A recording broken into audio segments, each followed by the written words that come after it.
Tout au long de cette vidéo, nous allons parler d'un projet qui est vraiment à fort potentiel. Bonjour à toi, j'espère que tu vas bien, sinon moi je vais super très bien.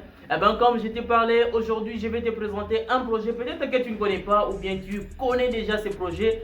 Et comment est-ce que ça fonctionne? Je suis en train de te parler dans la crypto-monnaie précisément. Alors, avant de commencer, c'est la première fois de passer sur notre chaîne, bienvenue sur la communauté Pierre LM Crypto. N'oublie pas de t'abonner, d'activer également la cloche de notification pour être notifié à chaque fois que je publie une nouvelle vidéo. Bienvenue sur la communauté. Les gars, comme je t'ai parlé, aujourd'hui nous allons parler d'une crypto qui n'est pas encore connue par beaucoup. Et cette crypto est en train d'accroître petit à petit en silence au moment que les autres sont en train de se faire déjà quelque chose. Et surtout que cette crypto-monnaie, c'est une crypto à fort potentiel. C'est quoi cette crypto? Cette crypto s'appelle Kibik. Peut-être que tu as déjà entendu parler de Kibik. Kibik c'est quoi? Comment est-ce que ça fonctionne? Comment est-ce qu'on peut l'acheter? Quelle wallet on peut utiliser pour devoir garder ces crypto-monnaies? Tout au long de cette vidéo, je vais t'expliquer étape par étape pour comprendre comment est-ce que ça fonctionne. Alors s'il faut aller sur CoinMarketCap, vous allez constater que Kibik est à 5,0 après la virgule 52,03. Il faut juste retenir que Kibik, par rapport à son plus bas niveau et son plus haut niveau, Kibik a eu à chuter une affaire de 58%. Tu peux juste voir toi-même ici, mais par rapport au all-time low, Kibik a eu à faire une affaire de 146%. Il faut retenir que Kibik n'a pas encore duré depuis que ça a été lancé. Peut-être encore tu te poses des questions, c'est quoi au vrai sens du mot? Je vais tout à fait t'expliquer petit à petit. Sois juste attentif parce que cette crypto est vraiment à fort potentiel. Je suis en train de te parler que c'est pour le long terme bien sûr. Cette crypto va concurrencer d'autres cryptos parce que le fonctionnement de cette crypto par rapport à d'autres cryptos n'est pas vraiment la même chose. C'est pourquoi je nécessite de te présenter cette crypto et comment est-ce que ça fonctionne. Et on va aller sur le site officiel de Kibik pour te dire le fonctionnement de Kibik. C'est quoi Kibik? Il faut juste comprendre que Kibik c'est l'acronyme de KBC qui veut dire juste Corium Based Computation. Donc on peut toutefois se poser encore des questions. Corium ça veut dire quoi au juste? C'est tout à fait normal que tu te poses toutes ces genres de questions. Et comme je te parlais, Kibik c'est une crypto qui est de L1 qui signifie Layer 1. C'est comme quand on parle de Layer 1, c'est comme le Bitcoin, l'Ethereum, les cryptos qui ont leur propre blockchain et Kibik a sa propre blockchain. Bien sûr, avec le temps, il y aura d'autres cryptos qui vont être adossés à cette blockchain, mais il faudra juste attendre le moment opportun.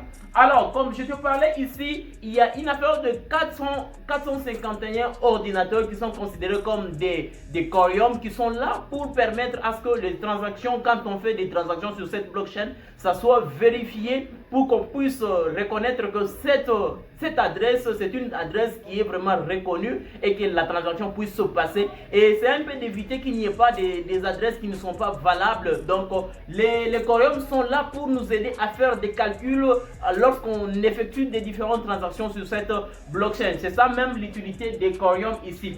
Et Kibik est en train de fonctionner dans les proof of work en utilisant les useful. Donc nous connaissons que le Bitcoin fonctionne sur le proof of work, donc le preuve d'enjeu.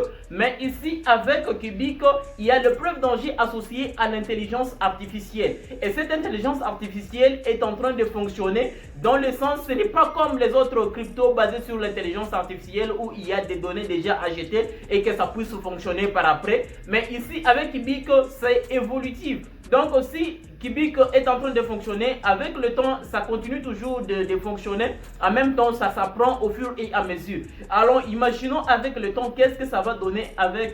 quel sera le résultat sur Kibik? C'est du lourd. C'est pourquoi j'ai jugé bon de te présenter ces projets. Et comme je te parlais, c'est un projet pour le long terme. Alors, il faut comprendre que ici... Kibik est en train de viser à fournir une véritable intelligence artificielle open source. Quand on parle open source, tout le monde peut aller voir les codes qui sont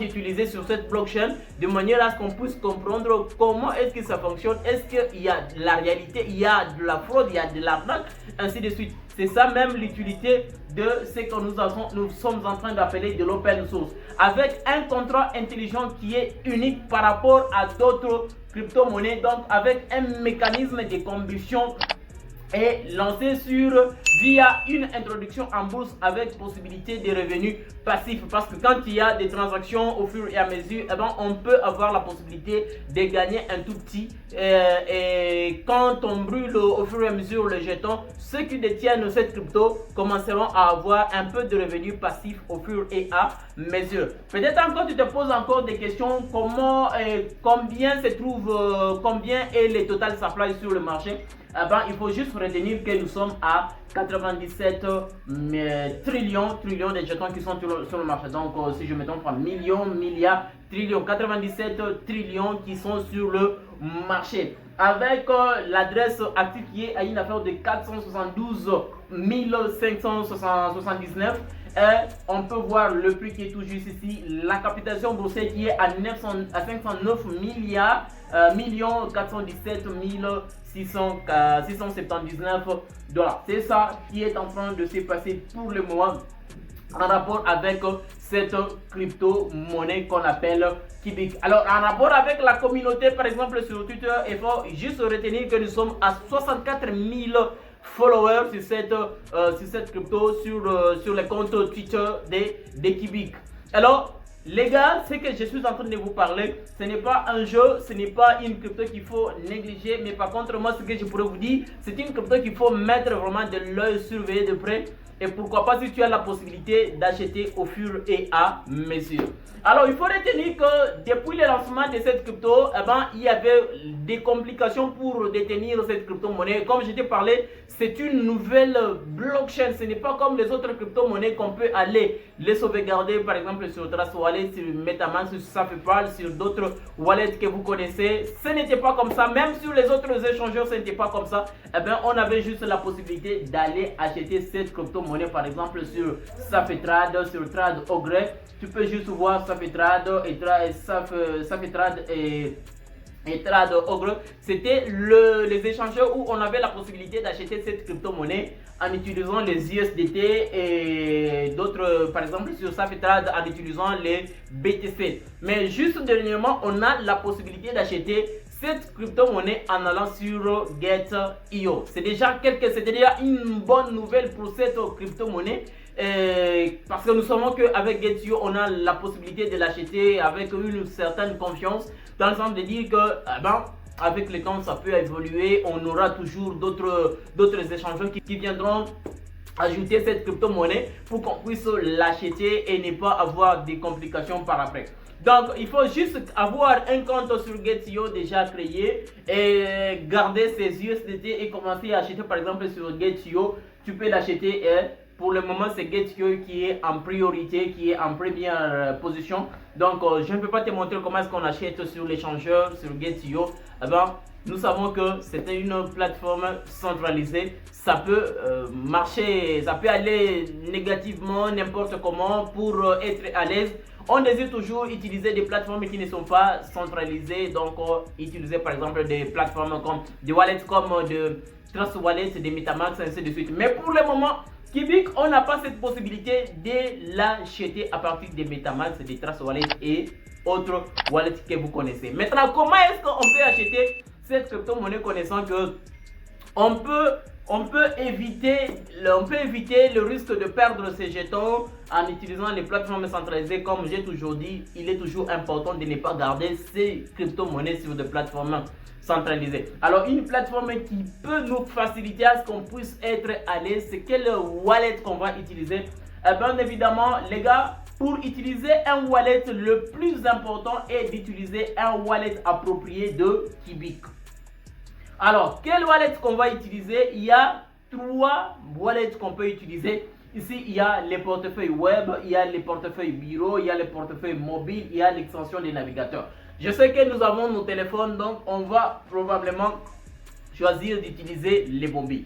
Mais ce que moi je peux vous dire, c'est bien d'utiliser le portefeuille web. Pourquoi web au lieu d'utiliser les mobiles?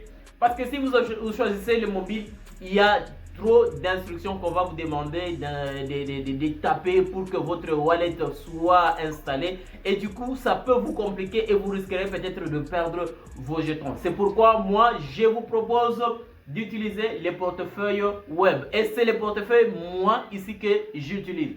Alors, le mien est de cliquer sur portefeuille web. Quand vous allez cliquer sur portefeuille web, eh ben, il y aura une interface qui va s'afficher tout juste ici, mais pour mon cas, j'ai déjà un portefeuille que j'ai testé avec un peu de Kibiko. Il y a pas plus de 30 minutes, le temps que je faisais mes analyses, j'ai eu à créer ce portefeuille et mon portefeuille est là. Alors du coup, comment est-ce que ça va se faire?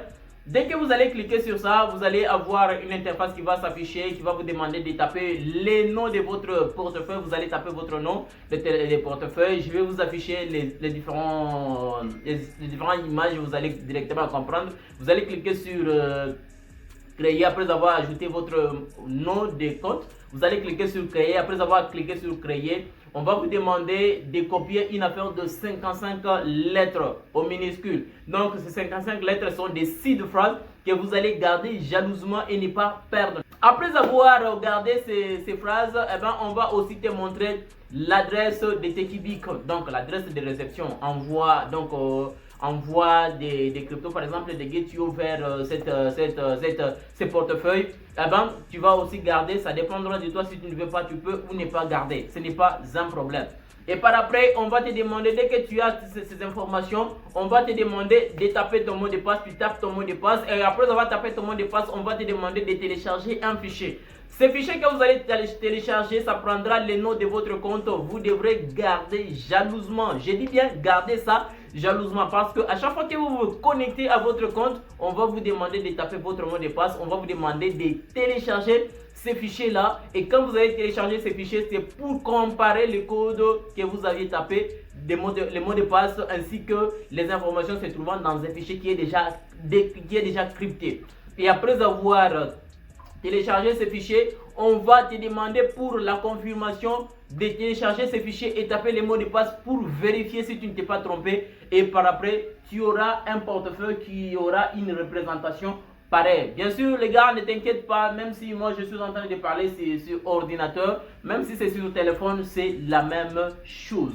Alors, tu vas avoir une représentation pareille, mais au début, tu n'auras rien du tout ici. Tu n'auras rien du tout. Moi, j'ai une affaire de 31 $ sur mon portefeuille. Les 31 $ que je faisais pour les tests. Alors, si par exemple, tu veux approvisionner ton compte, tu vas juste venir ici. Tu cliques, et ben, tu as l'adresse qui est tout juste là. Ça commence à partir de là.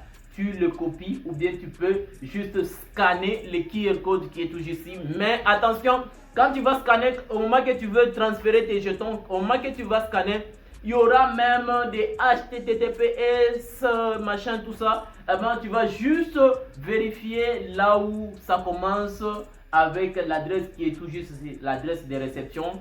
Les informations qui vont se placer avant cette adresse, c'est les informations que tu vas supprimer pour garder l'adresse exacte. Tu peux copier par exemple ou bien tu peux scanner et après tu peux transférer tes jetons à partir de la plateforme que tu as achetée.